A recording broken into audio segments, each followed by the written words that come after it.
Notre page santé à présent, vous ne le savez peut-être pas, mais certains déodorants utilisés quotidiennement contiennent de l'aluminium, une substance efficace et qui ne serait pas sans danger.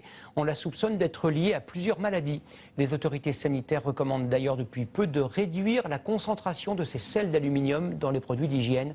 Corinne Lalo et Jean-Louis Alfero ont mené l'enquête. Il faut parfois une loupe pour découvrir la présence d'aluminium dans les déodorants antitranspirants. Mais son effet sur la santé est désormais bien documenté. Les autorités sanitaires françaises aujourd'hui disent que la sécurité sanitaire des consommateurs n'est pas assurée en conditions normales d'utilisation avec les antitranspirants. Les sels d'aluminium ont pour fonction d'empêcher la transpiration, mais le problème, c'est qu'ils pénètrent dans l'organisme. Ce sont les docteurs Guillard et Pinault qui l'ont démontré grâce à cette salle blanche de l'hôpital de Poitiers. La découverte s'est faite avec le cas d'une femme qui souffrait d'une grande fatigue sans savoir pourquoi. Cette femme utilisait un antiperspirant tous les jours, elle a utilisé pendant 4 ans.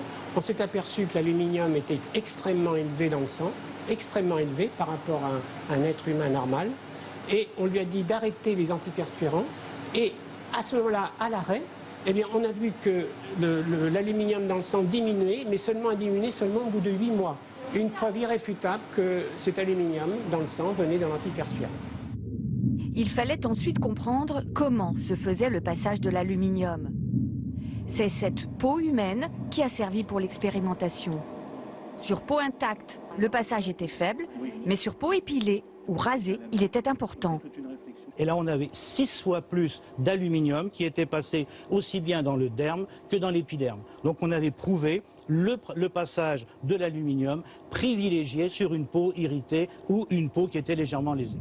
Une fois dans l'organisme, l'aluminium circule et peut se déposer dans les os et même dans le cerveau en traversant la barrière entre le sang et le cerveau. Il est toxique pour les cellules. Pourtant, de leur côté, les fabricants de cosmétiques estiment que rien ne justifie une remise en cause de leur pratique. Ils n'ont pas désiré répondre à nos demandes d'interview.